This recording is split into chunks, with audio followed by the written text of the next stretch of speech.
Minsan kasi 2 weeks lang yung liga. 2 weeks lang. So, So, after the league. negotiation na yun. Negotiation na pinaka 2K USD tapos may Paano ka napasok as an import? Saan yung first country mo? 2016 kasi si Boss Danny parang nag-open sa Thailand ng Asian. So Asian import? Oo, Asian import. Kaya lang yun ata yung time na tinatanong niya ako na saan mo gusto, sa PBA ba or gusto mo mag-Thailand ka na? Ako sabi ko, syempre, PBA. Kasi iba yung pag nandito ka lang So, pinag-tryout nga ako ng Blackwater tsaka Okay. Nung time na yun, pinag-tryout niya ako doon. Pinag-tryout niya ako dito sa Kia. Kia pa ata noon that time. So yun, hindi ako nakuha. Sabi ko, boss, pwede pa ba doon? Wala, nag-start na. So the next year, kinuha ko na. Yung Thailand. So doon nagsimula. Pag maganda yung nilaro mo, nanganganak, may Malaysia. Sa Johor Bahru. Ano yun? Nasa scout ka kasi doon? Hindi ko alam kung paano nila, Paano ka nakakontak? Oo, nakakontak Galing, Biglang sasabihin, may open sa Johor Bahru. 5 years din ako naglaro doon. Every year. Kuwari, 2 weeks, 1 week, 2 weeks. Laro ako doon. Lipad ako ng Thailand. Balik ako sa kanila. Parang ganun. Tapos Indonesia. Jet setter Sarap nga. Sarap din maglaro sa ibang bansa. Kaya lang, syempre, may mga, yung malayo ka sa pamilya mo. Yun lang naman yung doon. Kasi yung una talaga, yung unang Thailand ko, nagkasakit ako. Talagang nanginginig ako Hindi, bibili kang gamot. Hindi mo puro sign language Oo, mahirap yung language barrier. Tapos, 3 days, uminom akong gamot. So, walang epekto. Buti pala doon, pwede over the counter, antibiotic. Binigyan ako ng mas malakas. Okay. So, yun din, mahirap kasi solo ka lang. Wala katulong na... Oo, wala kang katulong na na pwedeng, kapag nasa bahay, kuwari, dito ka lang, may sakit ka, may mag-aalaga pa sa'yo, may pwede kang pabili ng gamot, di ba? Yun lang naman yung mga, doon. Pero pag titimbangin mo yung pros and cons ng pagiging OFW sa abroad, sa Southeast Asia, mas matimbang ba yung mga positives kaysa sa negatives? Oo, kasi mas angat talaga tayo Hindi ko naman inaano yung ibang bansa. Pero yung level talaga nung competition dito sa Pilipinas, mas angat talaga sa ibang bansa. Kaya kinukuha tayo ng mga ibang bansa na maglaro sa kanila. So at least ma-maximize mo nga lang talaga yun na kung ano gusto sa'yo nung boss nyo or nung coach nyo para tumagal ka rin.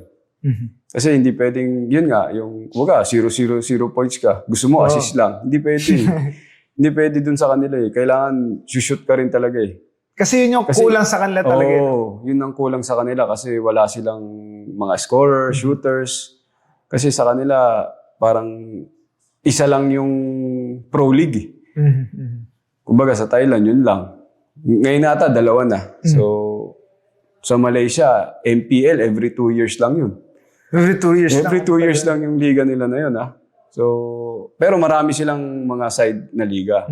Pero yung pro league nila, every 2 years, di ba? Saan makita nun? Yun, so, parang talaga kung ano lang yung gusto nung boss nyo. Pero kailangan talaga yung maka-score ka Kasi yun yung parang doon sila natutuwa. Yung sa 3 points. Sa parang medyo entertainment value. Entertainment din sa kanila Sa mga boss na, kukunin ka ulit namin. Ganon. Yun yung mga sa akin Parang, kahit ako paano, syempre may shooting ako kahit konti. Kaya medyo nagustuhan nila. Tsaka ang dali kasi ang e-screen sa'yo, 7-footer. Paano hindi ka malilibre, di ba? So, isang screen lang, open ka. 7-footer yung i-screen sa'yo. So, hindi ka nila tatrapin kasi mas sila dun sa 7-footer. Kaya mas madali. Yun lang naman yung mga dun.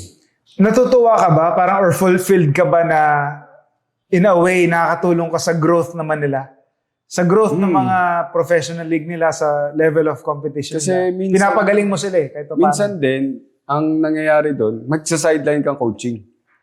So, nagsa-sideline ka rin ng coaching doon. Kasi minsan makikita ka nila. Yun nga, di ba, minsan sinasabi ko sa'yo na Monday, Tuesday, wala kang gagawin. Pwede kang mag-sideline ng coaching doon. So, kinukuha ka rin nila. Tapos babayaran ka nila. 2 hours lang. Tuturo Separate ka lang. pa yun. Separate payment. At least, makakaipon ka rin. So, extra money. Siyempre, ako, lahat ng pwedeng pagkitaan. Gagrab ko yun. Di ba? Basta, lang, yung patas lang sa buhay na income. Okay ako doon. Kasi malinis yun eh. Di ba? So, yun, coaching. Sige. Kahit barok-barok yung English mo. Hindi rin naman sila makakaintindi. Pero nag-get mo naman your message across. Oo, syempre. So, kasi yung iba naman din, hindi rin sila marunong mag-English. Kailangan itatranslate pa nung kakampi nila sa kanya. Ganon din eh. Okay. Saan pinakamasarap maglaro within Southeast Asia? Ang pinakagusto ko, Thailand talaga. Thailand. Kasi mura. Tapos mura yung bilihin. Mura bilihin, masarap pagkain. Tsaka ang daming pwedeng puntahan eh, pag wala kang ginagawa. Tapos Malaysia, okay din. Kasi sa Johor, yung Johor ko lagi parang 5 years ako naglaro dun eh. So, okay din, 2 weeks. Kaya lang medyo parang probinsya siya eh. Johor Bahru. Johor Bahru, yan. Tatagos ka lang, Singapore na, pwede kang bumalik. Ganun yung ginagawa ko minsan. So, ginagawa mo yan pumunta sa Singapore? Para additional tatak. Yabang yun. Pumunta ako Singapore eh. Parang 2 hours siya eh. Tapos balik ka na naman. Tapos laro ka lang, practice. Siguro ito yung last ko, Vietnam, okay din. Sobrang mura ng pagkain. Ang dami rin pwedeng puntahan. Yung kape, lalo. Sarap. Sarap ng mga kape nila. Pagkain din. Basta yung masarap yung pagkain. Okay. Indonesia, okay din. Masarap din pagkain eh. China, medyo... China, nakapaglaro ka? Nakapaglaro. Pero Philippine team kami kay Coach Janik. Okay. So, 2 weeks din yun. Okay din. Pero hindi siya... Yung sa pagkain kasi rin ako tumitingin eh. Pag masarap yung pagkain, okay na. Okay. Saan yung medyo weird na lugar na napunta mo? Weird. Meron ba? Or hindi na wala naman? Wala naman. Pero lahat masaya eh. Lahat enjoy naman nung pinuntahan ko. Okay. Wala naman siyang parang weird na Okay, sige. Nagiging weird lang naman pag di ka nababayaran eh. Yun lang naman yun eh. Pero pag bayad ka or hindi magiging siyang weird. Kasi may panggastos ka eh. Ang bayaran sa inyo doon, 15, 30? Or depende? Hindi, minsan kasi 2 weeks lang yung liga. 2 weeks lang. So after negotiation na yun. Negotiation na pinaka 2K USD, tapos may food allowance, tapos may 1 game bonus. Tapos pag nag-champion, may additional. Ganun yung usapan doon.